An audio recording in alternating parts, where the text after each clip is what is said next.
2024. Eto na nga ang aming handa, ang ginataang gabi. Siyempre, nagawa ko at ang suman. Hindi po yun suman. Ano bang tawag dito? Kakanin.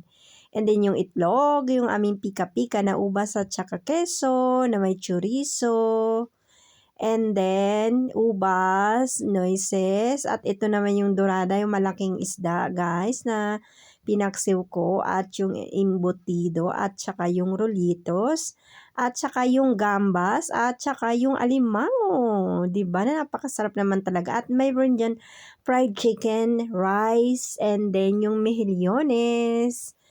Diba? At pansit, syempre. Eto lang naman ang aming handa, guys. So, syempre, magpasalamat tayo sa Panginoong Kristo sa lahat-lahat ng biyayang natanggap natin noong 2023 at ngayon din na 2024.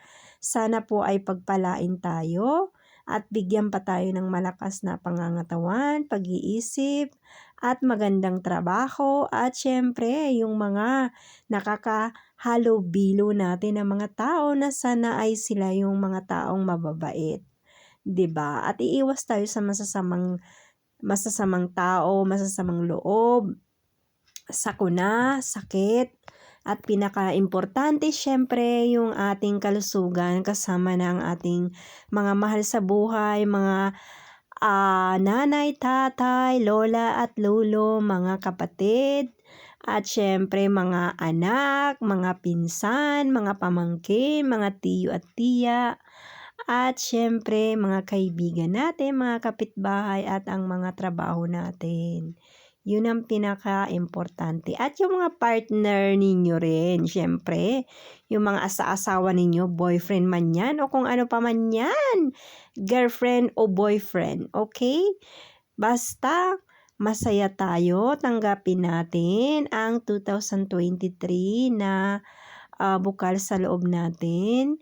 Kahit may konting problema, tanggalin na muna natin, okay? Ang importante ay i-welcome natin na maging maayos ang 2024, 'di ba?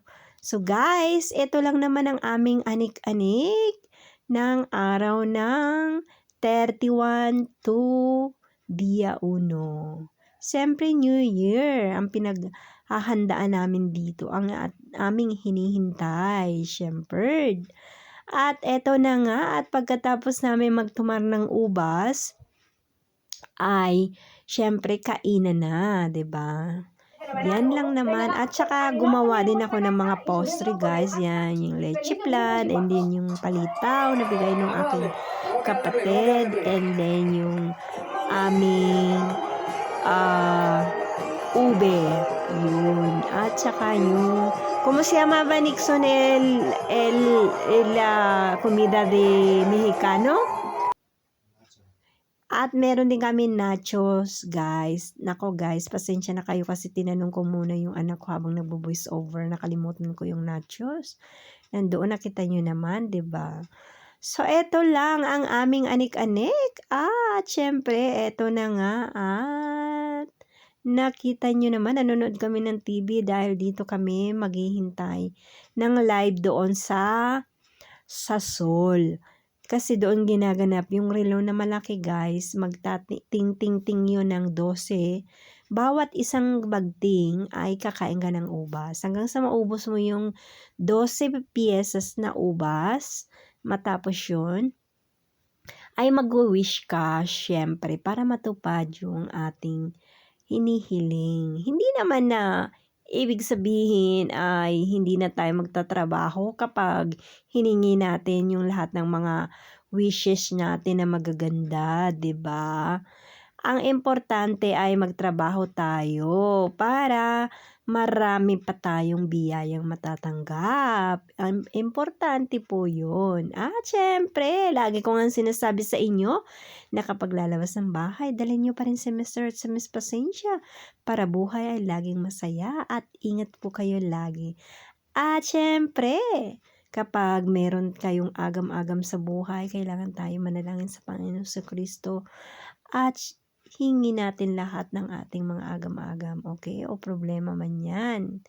'Di ba? Ang importante ay malakas tayo, buo ang pamilya, nagmamahalan, patawaran. 'Yun ang pinakaimportante, 'di ba? At siyempre yung ating pangangatawan lalo na sa buong pamilya natin. So guys, hanggang dito na lang po ang aking video at sana po pagpalain kayo ng Panginoong Hesukristo. At siyempre, swerte sa atin sa 2024 ngayong taon na 'to, 'di ba? Kung naging mabuti sa atin yung 2023, sana naman ngayong 2024 at dinadalangin ko rin ang katahimikan ng mundo, pero hindi naman mangyayari 'yon kasi nakalagay na 'yun sa Biblia at bawat isa sa atin alam nyo mawawala dito sa mundo, walang tatagal. Guys, walang tumatagal dito sa mundo, okay? Lahat tayo mawawala. Pero dapat, hanggat nabubuhay tayo, gumawa tayo ng mabuti, ng paraan para maging mabuting tao, makatulong sa kapwa, 'di ba? Makapagpaligaya ng kapwa na maganda, makatulong. 'Yun lang po. At ingat po kayo lagi at good bye sa inyong lahat. Sa susunod na lang ulit po na video ko. Hanggang dito na lang ulit. Thank you po sa panonood at sa pag-subscribe. At syempre, ring the bell naman, please. And like and share kung gusto ninyo. At syempre, hanggang dito na lang po. At syempre, nagpapasalamat ako sa aking mga viewers and silent viewers at sa mga nagsusuporta at nagmamahal sa akin sa pagyakap ninyo. Maraming salamat po. At pagpalain po kayo ng Panginoong Hesukristo saan man po kayong dako ng mundo naroroon. God bless po sa inyong lahat. Bye-bye!